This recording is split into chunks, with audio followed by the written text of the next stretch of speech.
वो सारा ज्ञान मैंने तुम्हें दे दिया जो मैं जानता था, और ये निर्णय भी अब तुम्हें ही लेना होगा कि तुम अपने कर्म, अपने जीवन से लोगों को क्या संदेश देना चाहते हो। श्रद्धा और सबूरी। ये देखिए, ये देखिए।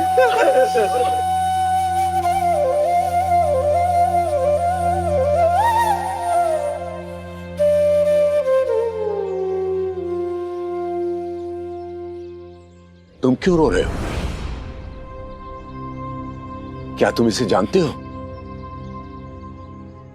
मैं सिर्फ ये जानता हूं कि ये इंसान पीड़ा में है और मैं इसके दर्द को महसूस कर सकता हूं। फिर इससे क्या फर्क पड़ता है कि ये कौन है?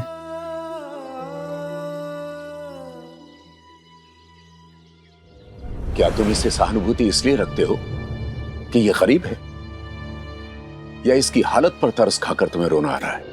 गुरुजी, मैं कौन होता हूं किसी पे तरस खाने वाला?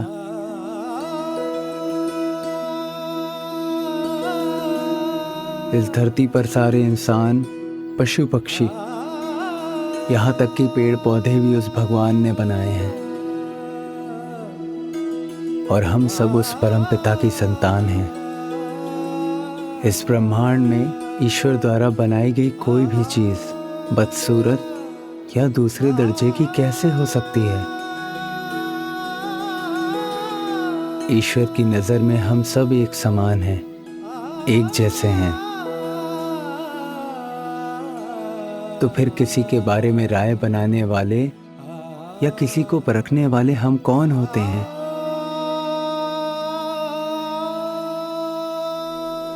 हम केवल एक दूसरे को समझने की कोशिश कर सकते हैं और एक दूसरे के दर्द को महसूस करने की कोशिश कर सकते हैं,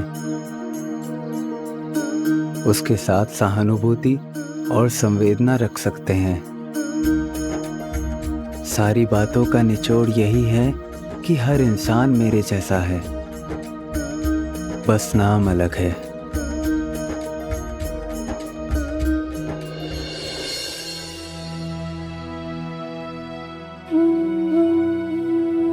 अपना हाथ दो।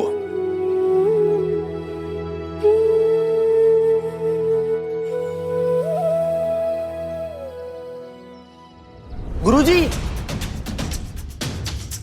आप उसे छू कैसे सकते हैं? नहीं, नहीं वेंकुशा जी, यदि मेरे कारण आपको ये रोग लग गया तो मैं अपने आप को कभी माफ नहीं कर पाऊंगा वेंकुशा जी। पहले तो तुम ये सोचना छोड़ दो कि इस बीमारी के कारण तुम किसी से कम हो। तुमने देखा इस बालक ने कितनी खूबसूरती से लोगों के बीच की समानता को बताया। अंतर लोगों की सोच में है, लोगों के दिमाग की उपज है। हाथ दो।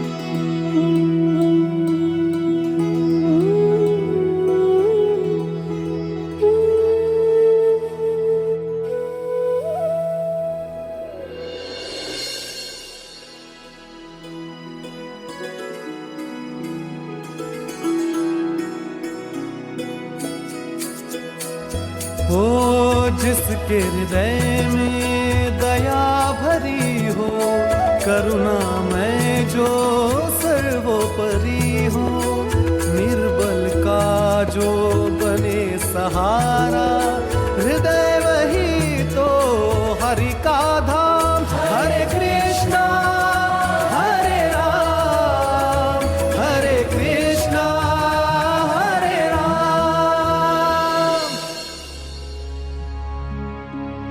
साई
वेंकुशा जी, आपका बहुत बहुत शुक्रिया, आपका बहुत बहुत शुक्रिया।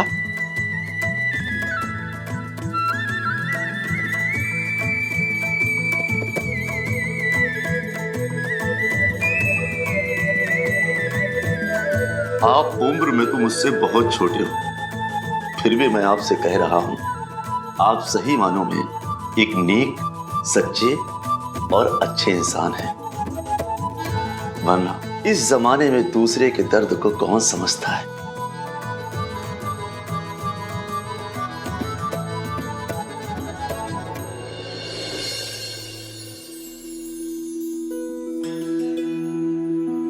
वेंकुशा जी, अब मुझे जाने की आज्ञा दीजिए। मैं आपका और इस बालक का सदैव आभारी रहूंगा।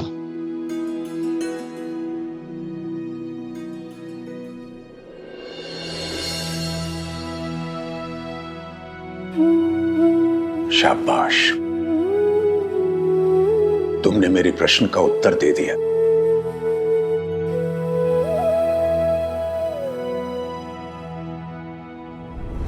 लेकिन गुरुजी, इसने एक शब्द तक नहीं कहा आपके इस सवाल के जवाब में। शब्दों से नहीं, उसने अपने कर्मों से उत्तर दिया है। संवेदना सबसे कीमती चीज है। ईश्वर हमें शक्ति, माता पिता, जीवन मित्र, रिश्तेदार हमें खुशियां देते हैं, इसलिए उनसे प्यार करना स्वाभाविक है। लेकिन जो इंसान किसी पराई का दर्द न समझ सके, वो किसी भी ज्ञान को नहीं समझ सकता, क्योंकि बिना संवेदना के किसी ज्ञान को पाना और उसका सही उपयोग करना संभव ही नहीं है।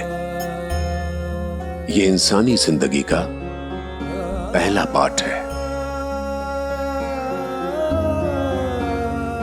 और इसे बिना जाने कोई भी जीवन में आगे नहीं बढ़ सकता। ये सबसे बड़ा सच है। सभी श्लोकों, सभी पुस्तकों और विभिन्न शास्त्रों से भी बड़ा है। ये बालक, ये ही वो बालक है जो इसे समझ सका।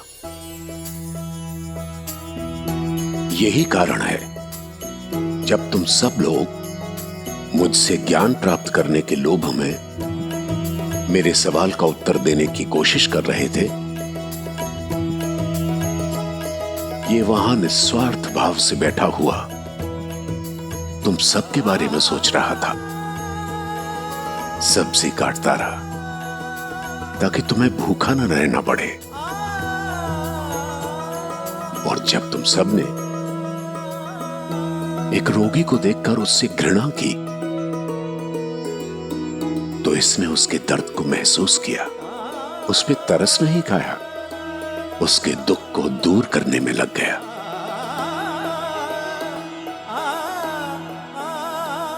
इसीलिए ये मेरा ऐसा शिष्य है जिसे मैं योग्य समझता हूं। यही मेरे ज्ञान का सच्चा पात्र है।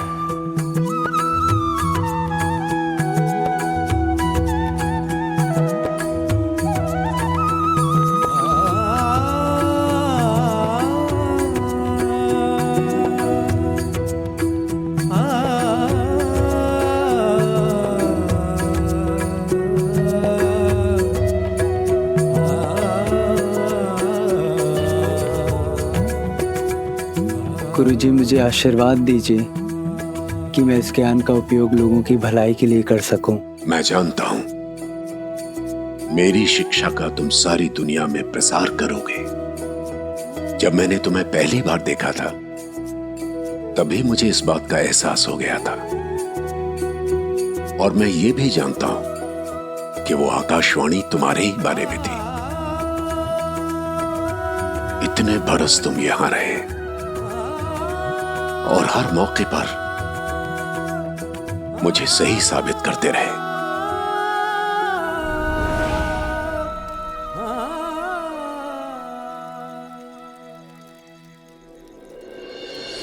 आपके गुरुजी ने बिल्कुल सही फैसला लिया साईं। फिर उसके बाद क्या हुआ?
आज तुम्हारा अंतिम पाठ है।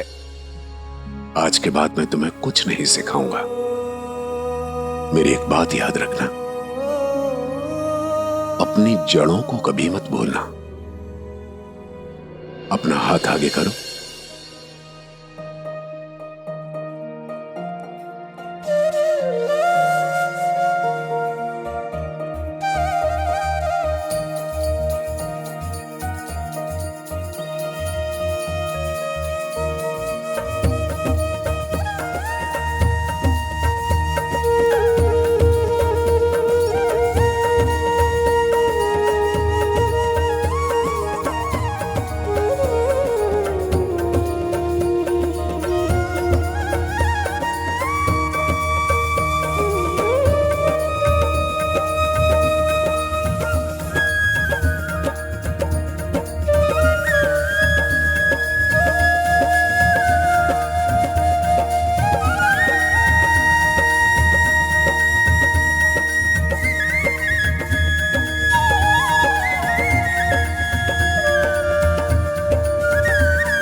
वो सारा ज्ञान मैंने तुम्हें दे दिया जो मेरे पास था, जो मैं जानता था। अब ये तुम्हारी जिम्मेदारी है कि तुम उसे प्रसारित करो, उसका सदुपयोग करो, अपने ज्ञान से लोगों का भला करो। और ये निर्णय भी अब तुम्हें ही लेना होगा कि तुम अपने कर्म, अपने जीवन से लोगों को क्या संदेश देना चाहते हो।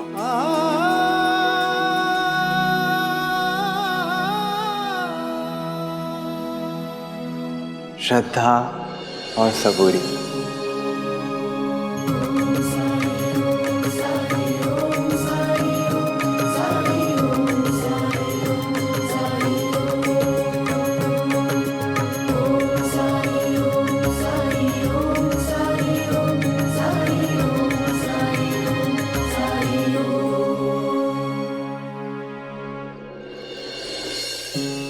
और इस तरह मेरे गुरु ने मुझे सब कुछ सिखाया,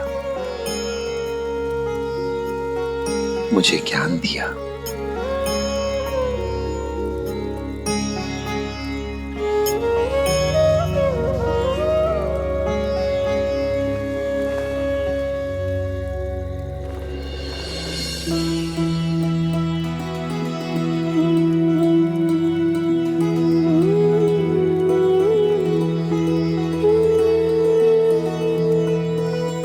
और ये ईंट भी दी मुझे।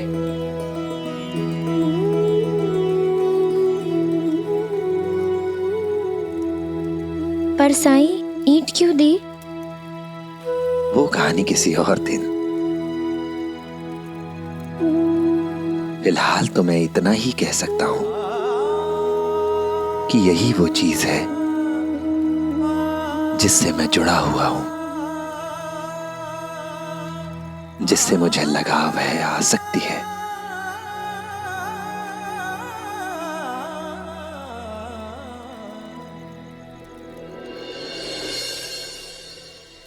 देखा, आज फिर साईं ने कितनी आसानी से बात टाल दी।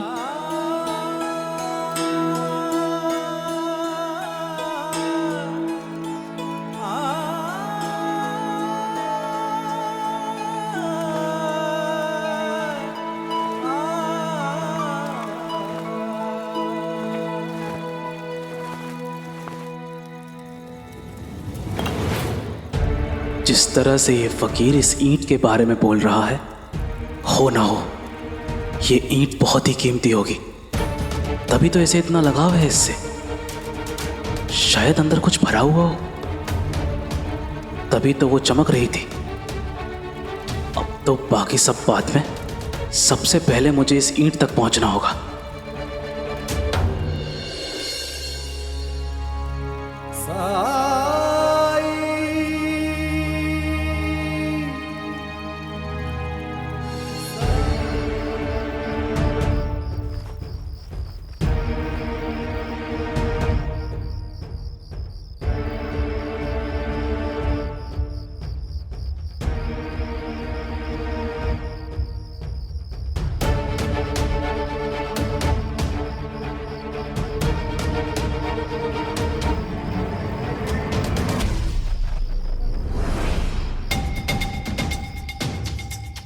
वो तो भाग गया, चलो पकड़ो उसे।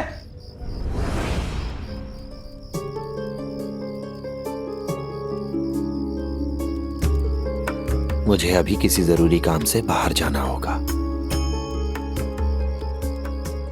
अगर किसी को भी मुझसे कोई बात करनी है तो सुबह तक इंतजार करना होगा उसे। आज रात द्वारका माई में कोई नहीं होगा।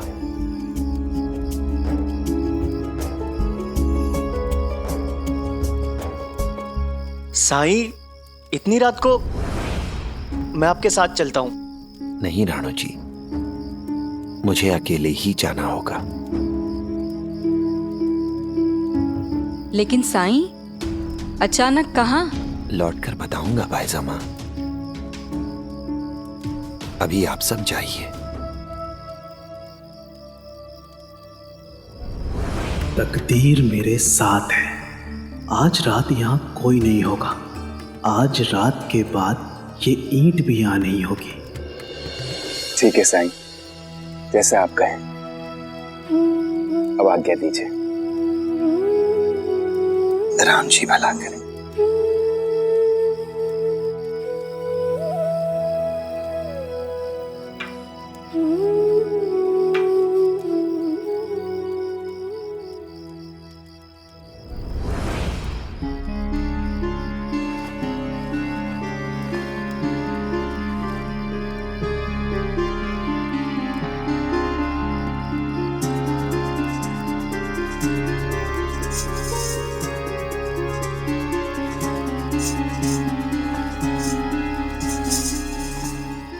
क्या सोचकर मुस्कुरा रहे हो रघुनाथ? अपनी खुश नसीबी के बारे में।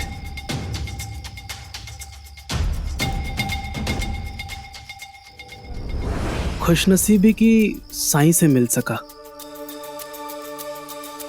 उनके बचपन की कहानी उनके मुख से सुन पाया। इस संदर्भ में तो हम सभी खुशनसीब हैं। हमारे साईं हैं ही ऐसे, इनकी परछाई जिस पर भी पड़ी उसका उद्धार ही हुआ।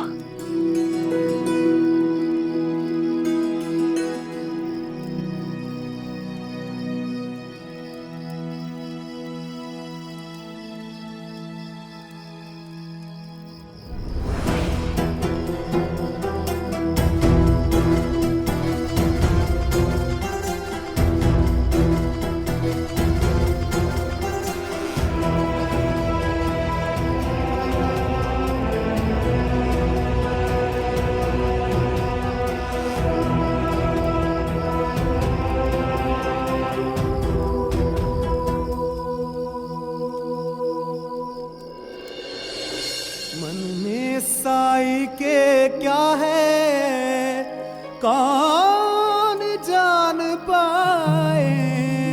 ओम साई ओम साई ओम साई ओम साई ओम साई ओम साई ओम।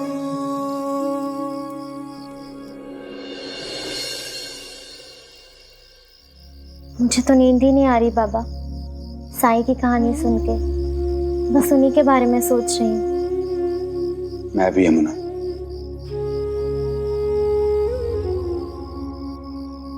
साईं और उनके गुरु की कथा सुनकर मैं भी विभोर हो गया।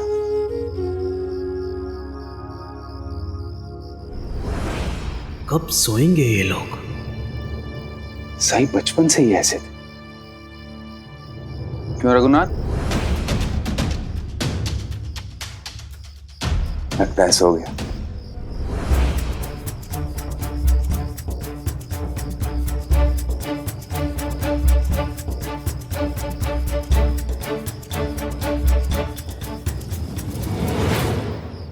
अच्छा, मार्तन कहाँ है? वो अंदर है।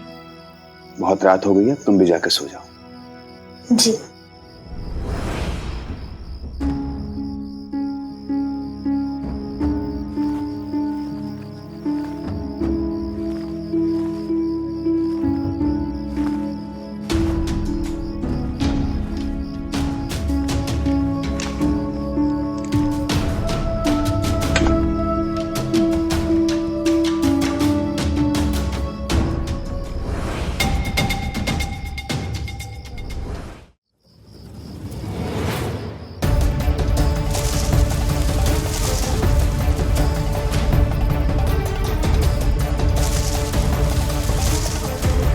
पूरा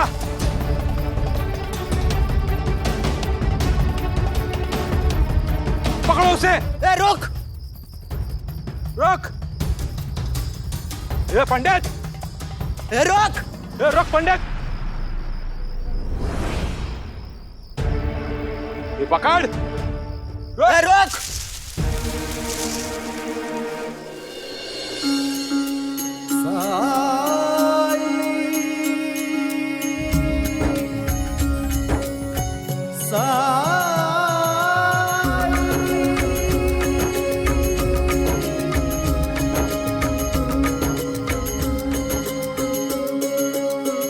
अरे ये अंधेरा कैसे हुआ? एक तो इस अंधेरे के कारण कुछ दिखाई नहीं दे रहा है। अगर वो भागने में सफल रहा ना तो सरदार हमें मार डालेगा। नहीं भाग पाएगा वो, सामने घना जंगल है, उसे कैसे पार करेगा? सुबह होने से पहले या तो वो भटक जाएगा या किसी जंगली जानवर का शिकार बन जाएगा। हम लोग यहीं रुककर इंतजार करते उसका। एक तो अंधेरा, ऊपर से जंगली जानवरों का डर। बरसों आपकी सेवा की है प्रभु, मेरी मदद करो। हे बजरंगबली, मेरी रक्षा करो।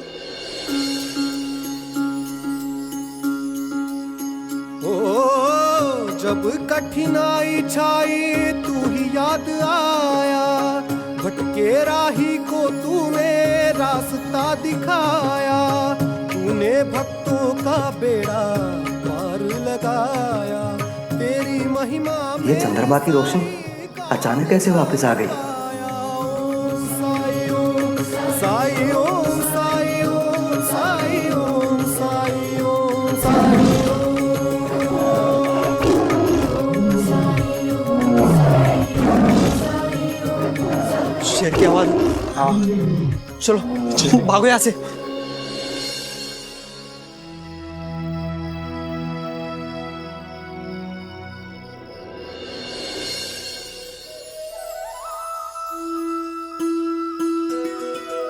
साई,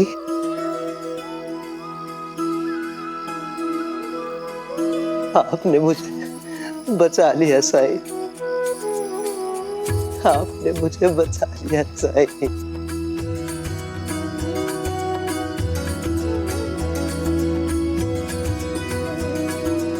चलिए यशवंत जी, हनुमान मंदिर को आपकी जरूरत है। चलिए।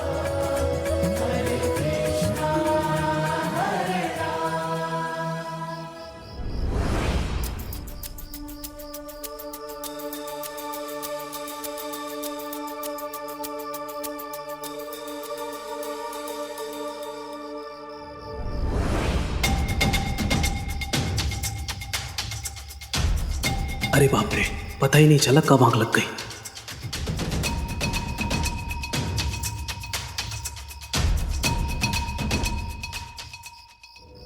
शुक्र है अभी रात बाकी है, इसका मतलब साईं लौटा नहीं होगा अब तक।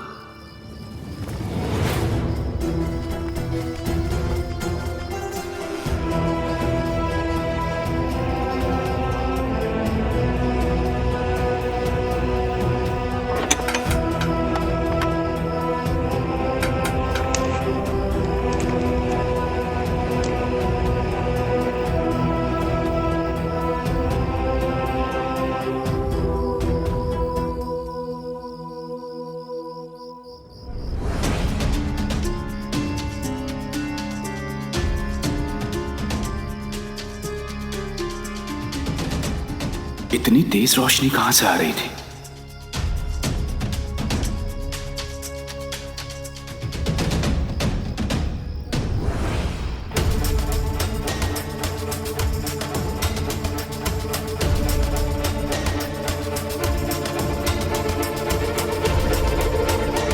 क्या वो रघुनाथ था? लेकिन इतनी रात को वो कहां जा रहा है?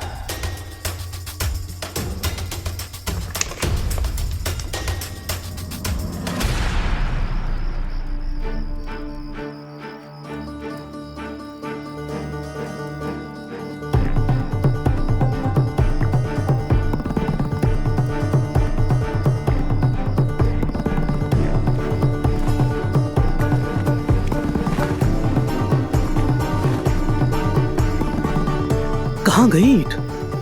साईं ने तो यहीं रखी थी।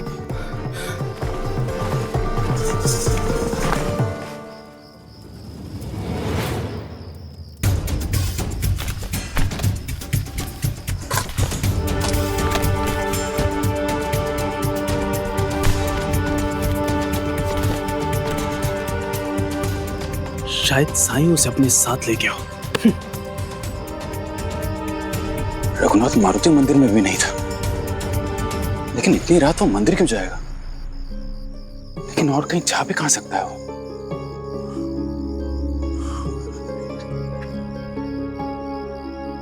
इतनी तेज रोशनी कहां से आई थी?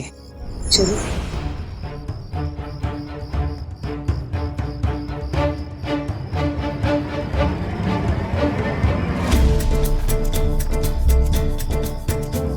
पता नहीं रिहाना काकी अचानक से इतनी तेज रोशनी कहाँ से आई हमारे घर में।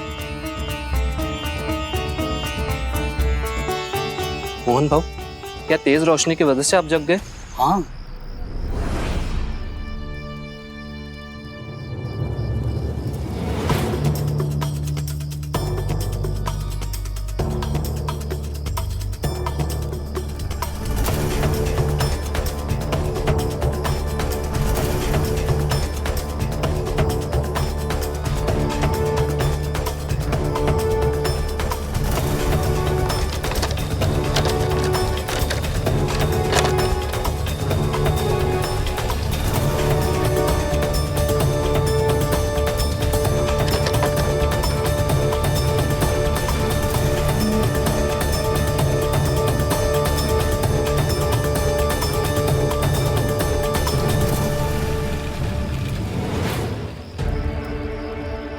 इससे पहले कि कोई यहाँ आए, यहाँ से निकल जाने में ही मेरी भलाई है।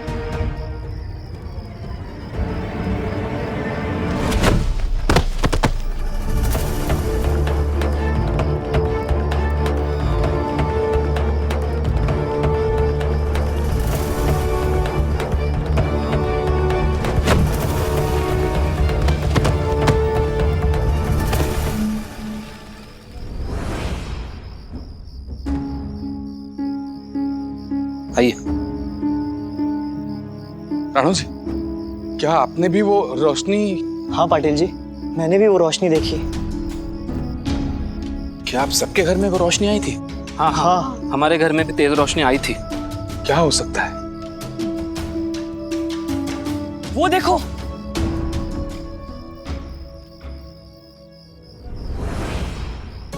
वो रोशनी द्वारका माई की तरफ से आ रही है।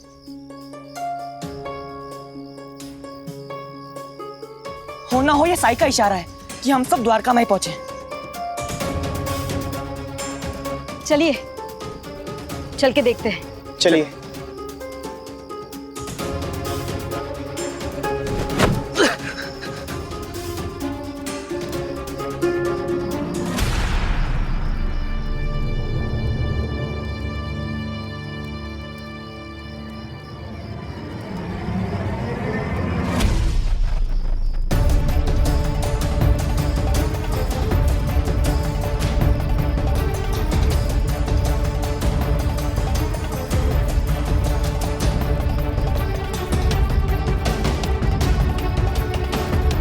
तुम यहाँ इसलिए आए थे? उसे कहा गया था ना कि साई की ईंट को छूना नहीं है। क्यों किया तुमने ऐसा? बोलो। मैं ईंट चुराना चाहता था।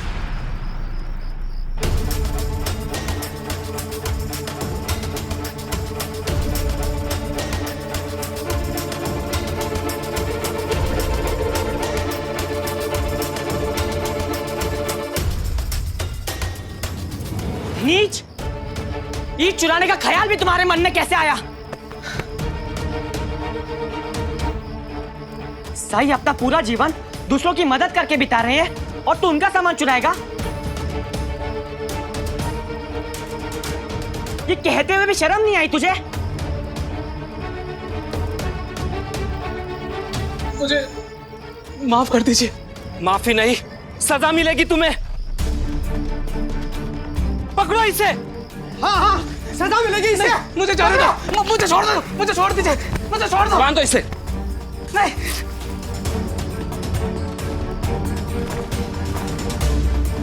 छोड़ दो मुझे।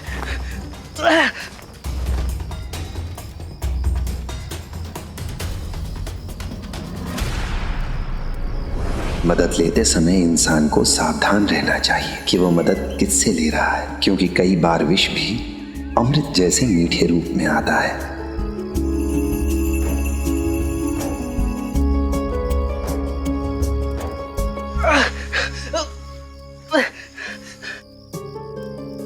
मेरे विश्वास का तूने ये सिला दिया।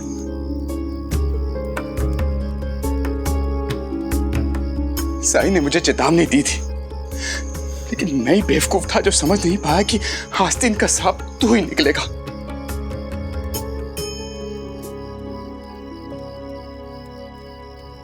गलती सिर्फ आपकी नहीं है मालसापति जी, हम सभी इस गलती के हिस्सेदार हैं। इसने हम सबसे झूठ बोला और हम इसके झूठ को समझ नहीं पाए।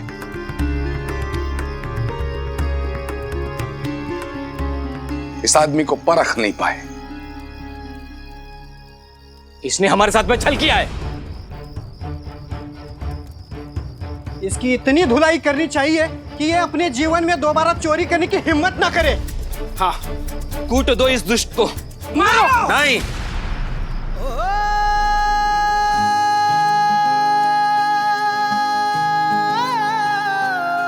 साईं,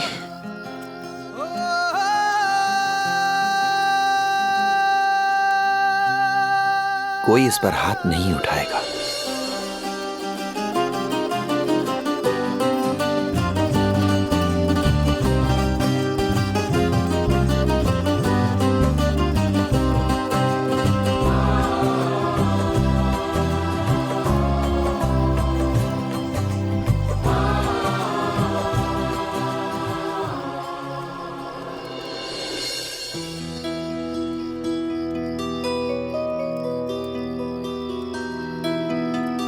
साईं,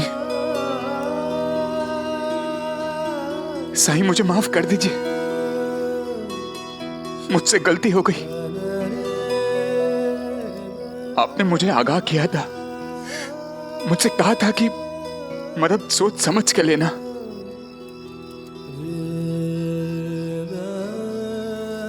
लेकिन मैं ही मूर्ख था जो नहीं समझ पाया। नहीं नालसापति जी, आपकी कोई गलती नहीं है। लेकिन साईं, ये आपकी ईंट चुराने वाला था।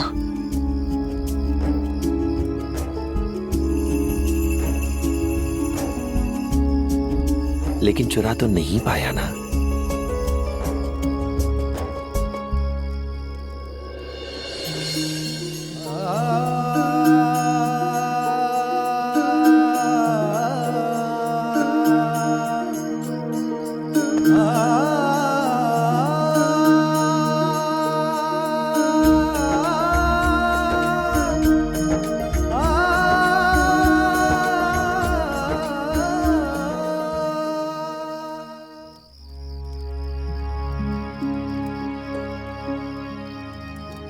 इस ईंट से मुझे कोई दूर नहीं कर सकता।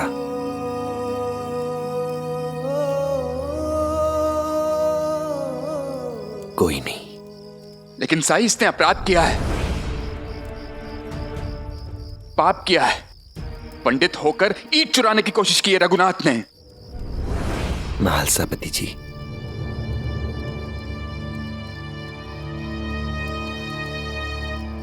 रघुनाथ ना तो पंडित है और ना ही ये इसका असली नाम है।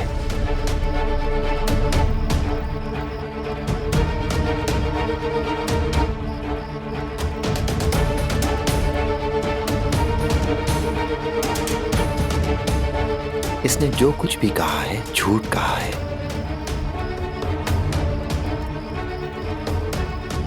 इसका असली नाम है गजराज।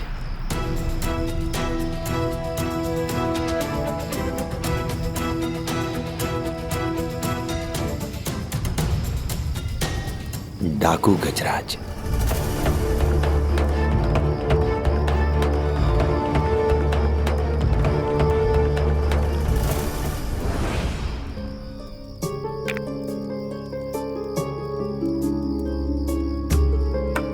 इसका यहां आने का क्या उद्देश्य था, ये आपको यशवंत जी बताएंगे।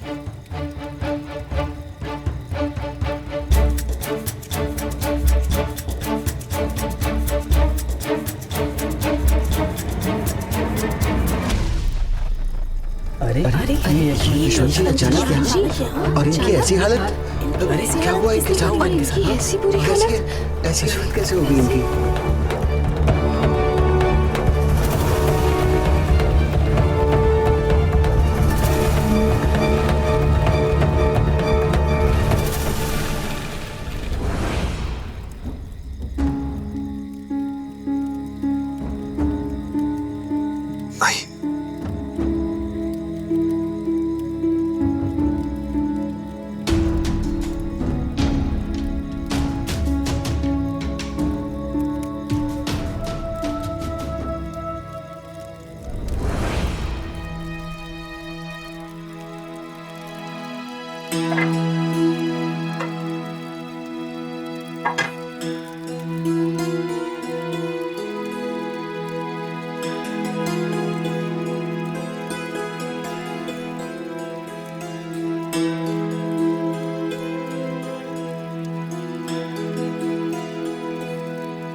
कीजिए।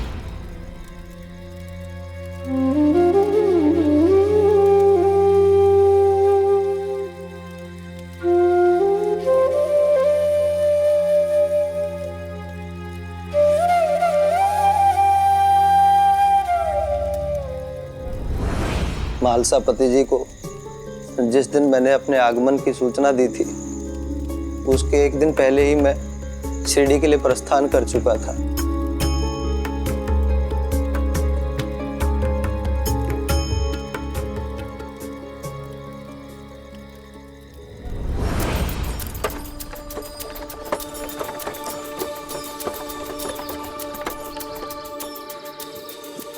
क्या हुआ इसे? वो हम लकड़ी काट रहे थे, तभी अचानक मूर्छित होकर ही गिर पड़ा। इसे किसी वैद्य के पास ले जाना होगा। पास की नदी से जाके पानी लेके आना। जी पंडित जी। जी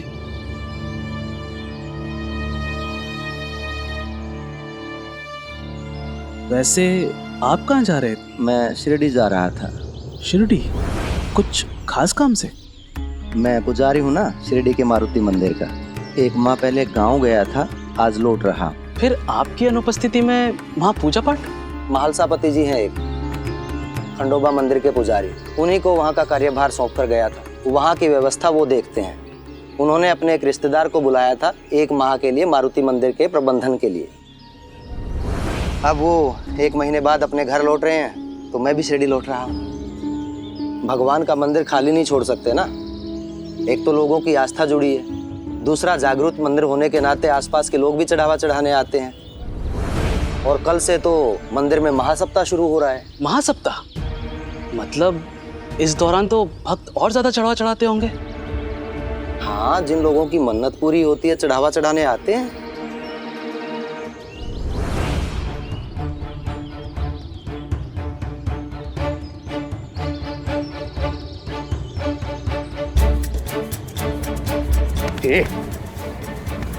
कौन हो? क्या कर रहे हो? छोड़ो मुझे। हाँ हाँ चले जाना, लेकिन जिस मकसद से हम यहाँ आए हैं उसे तो पूरा करने दो।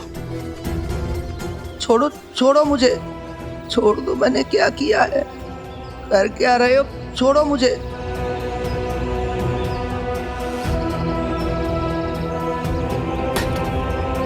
क्या कर रहे हो? ये सामान है मेरा, छोड़ो। अरे कपड़े, किताबें, पैसा कहाँ है पंडित? बता। मेरे पास पैसे कहाँ से आएंगे?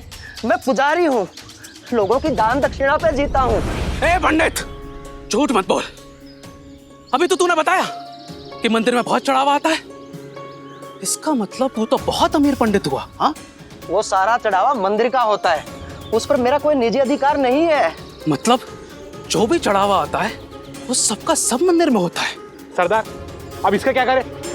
इसे यहाँ से ले चलो। कहाँ लेके जा रहे हो मुझे? कहाँ लेके जा? छोड़ो, छोड़ो मुझे, छोड़ो मुझे, छोड़ो। पंडित जी,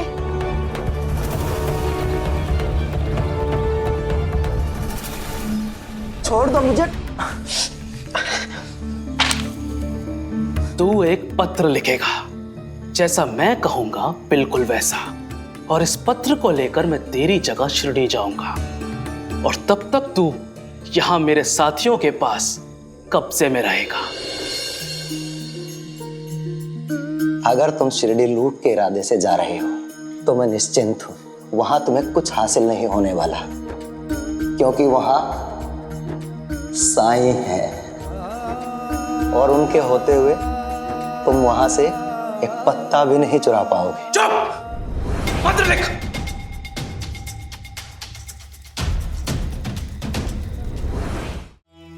आपने मुझे बचा लिया साईं। नहीं यशवंत जी,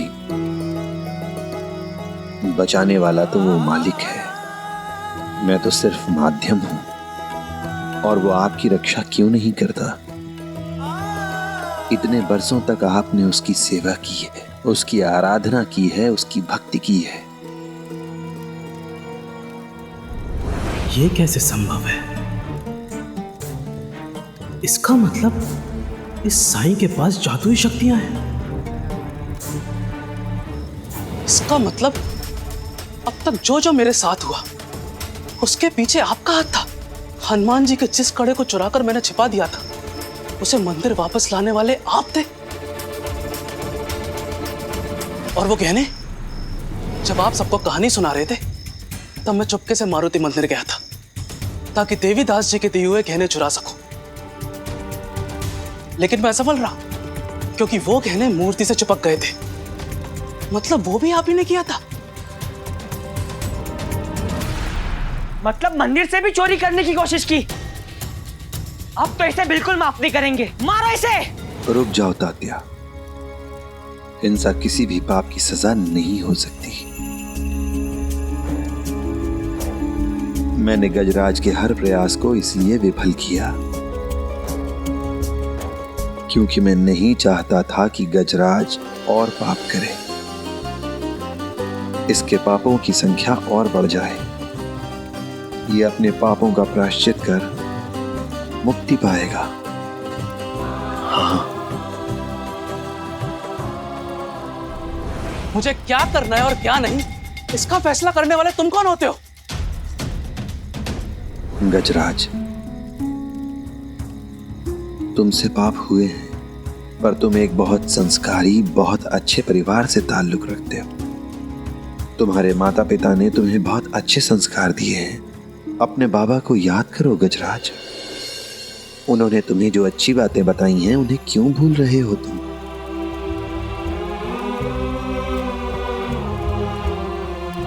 मेरे बाबा को कैसे जानते हैं आप? याद है क्या कहा करते थे तुम्हारे बाबा? गजराज, भले ही हमें एक वक्त की रोटी मिले, एक वक्त का खाना मिले, पर वो रोटी, वो खाना मेहनत से अर्जित हुआ होना चाहिए।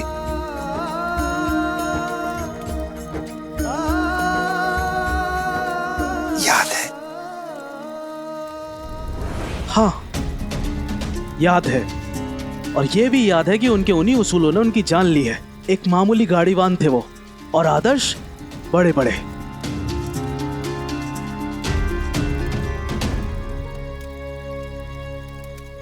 बाबा, जो लोग किराए का मोल भाव करना नहीं जानते उनसे अधिक किराया वसूलना कोई गलत बात नहीं है। गलत है गजराज। मैंने कितनी बार कहा कि बिगर मेहनत के एक पैसा भी पाप है, हराम है। आपकी मनमानी नहीं चलेगी। आप जैसा किराया वसूलते हो उससे ज्यादा वसूलिए। हमारे यहाँ पर ऐसा नहीं होता। हम कभी भी पैसा ज्यादा नहीं लेते, मेहनत की खाते हैं। आप समझने की कोशिश कीजिए। मैं तुम्हें समझा रहा हूँ, आज के बाद ऐसा नहीं होना चाहिए।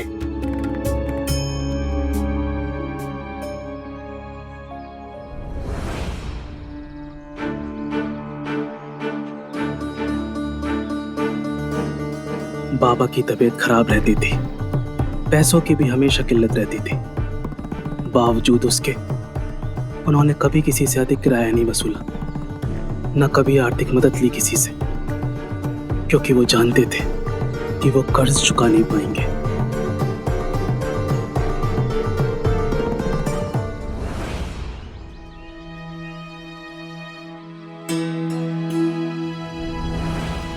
और पैसों की तंगी के कारण बाबा का इलाज हम करा नहीं सके और बाबा चल बसे।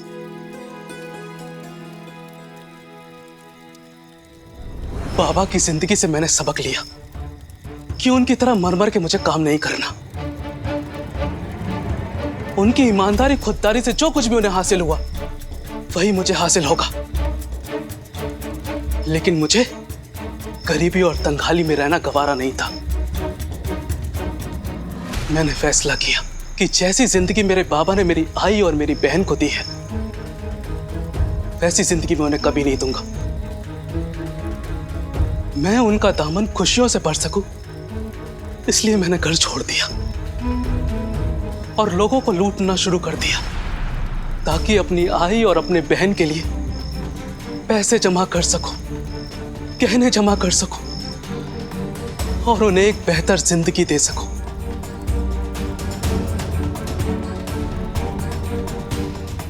पर दे नहीं सके तुम।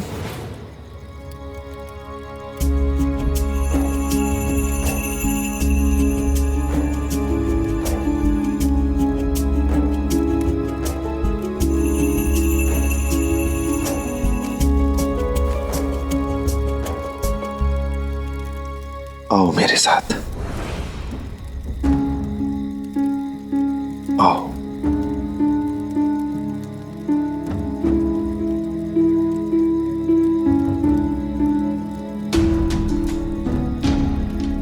इसमें देखो।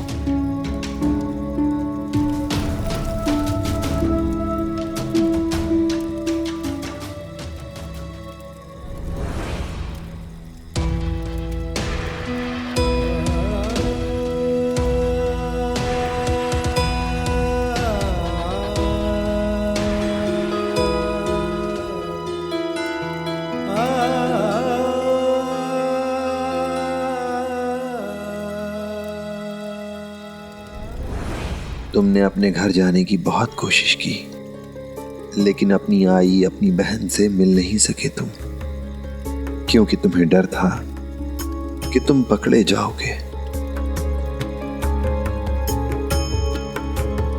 क्योंकि तुम जानते थे कि अंग्रेज सरकार के सिपाही तुम्हें ढूंढ रहे हैं। तुम्हें लगता है तुम अपनी आई, अपनी बहन के साथ रहोगे, लेकिन ऐसा कभी नहीं होगा।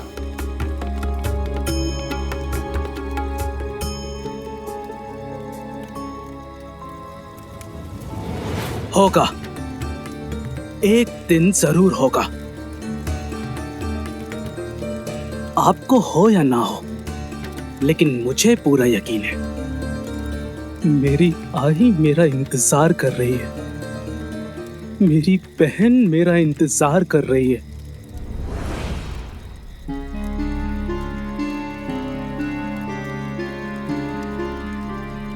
तुम्हें यकीन है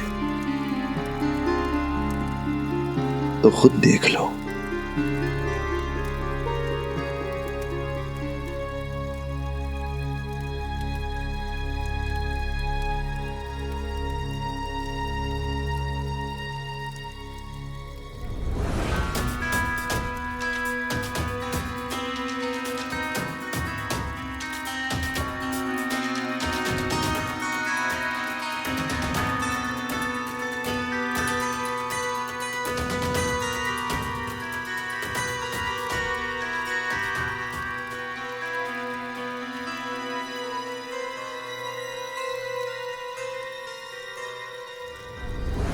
धन्यवाद भगवान, मेरी बेटे के इतने अच्छे लड़के से सगाई करवाने के लिए।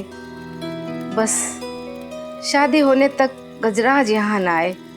मैं नहीं चाहती शादी में हमें कोई परेशानी हो।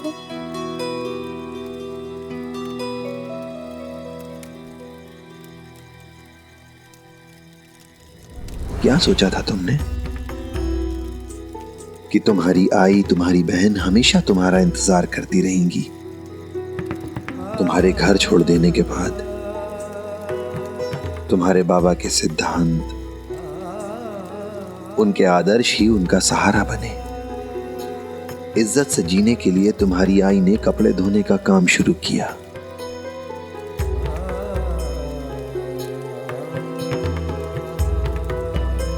और जब लोगों को पता चला कि इतने ईमानदार, इतने अच्छे बृजमोहन काका की पत्नी मुसीबत में है, तो सब उनकी मदद करने के लिए आगे आ गए।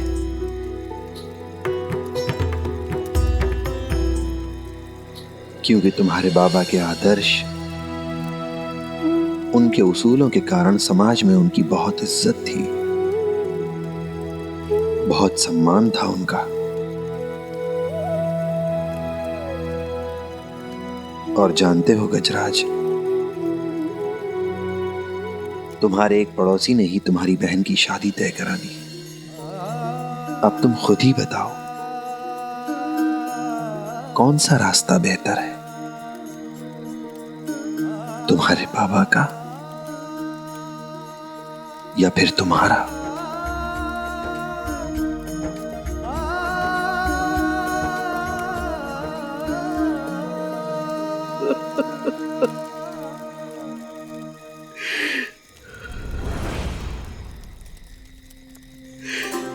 साईं, मुझे माफ कर दीजिए। मैं अपने पापा की सजा भुगतने के लिए तैयार हूं साईं। मुझे सजा मिलनी ही चाहिए। मिलनी ही चाहिए मुझे सजा। अब मेरा इंसाफ आप और गांव वाले ही करेंगे।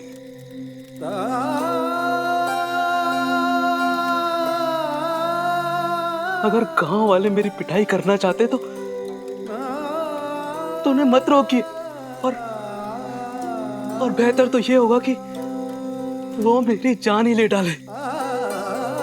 वैसे भी मेरी जिंदगी अब किसी काम की नहीं रही। ऐसा बेकार जीवन जीकर क्या फायदा।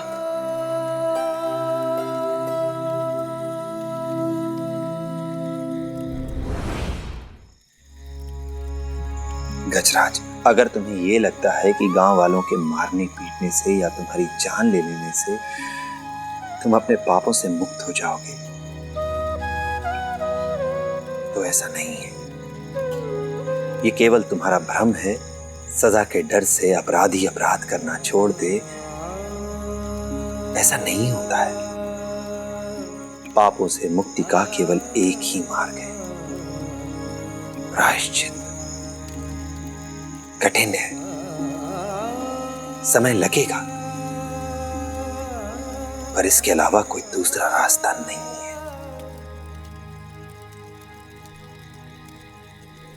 ठीक है साईं, मैं पश्चाताप करूंगा। अपनी आई और अपनी बहन के लिए चुराई लगभग सभी चीजों को मैंने सहेज कर रखा है। मैं उन्हें उनके मालिकों तक लौटाने का प्रयास करूंगा, और जो कुछ भी मेरे पास नहीं है मैं मेहनत मजदूरी कर उनकी एक एक पाई चुका दूंगा। सिर्फ पैसा ही सब कुछ नहीं होता है रघुनाथ। तुम लोगों के पैसे तो लौटा सकते हो,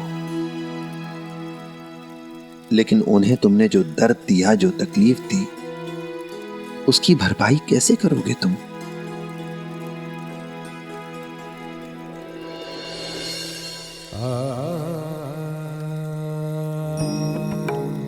यशवंत जी से धन दौलत रुपया पैसा कुछ नहीं लूटा तुमने,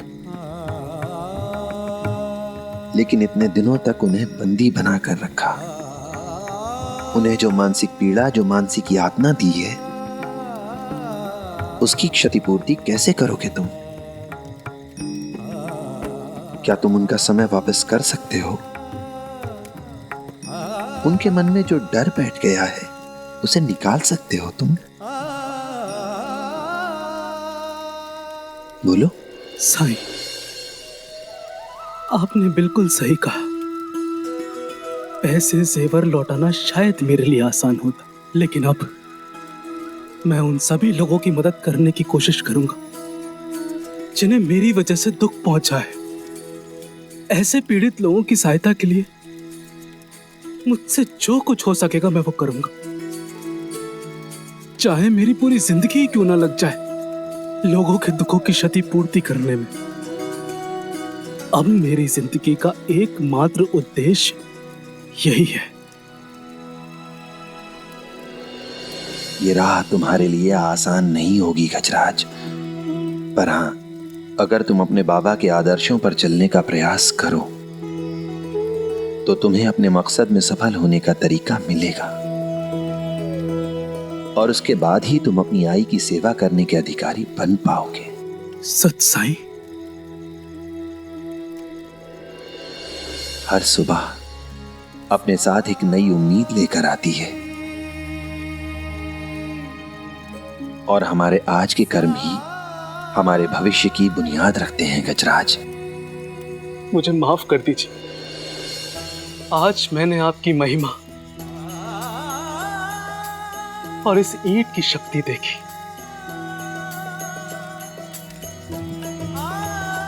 भाईसा काकी ने बिल्कुल सही कहा था, ये ईंट कोई साधारण ईंट नहीं है। साईं, इससे पहले कि मैं पश्चाताप करने के लिए यहां से प्रस्थान करूं, मैं आपसे इस ईंट की कहानी सुनना चाहता हूं। आप ही ने कहा था ना, फिर किसी दिन। आज तो नया दिन भी है और नई सुबह भी।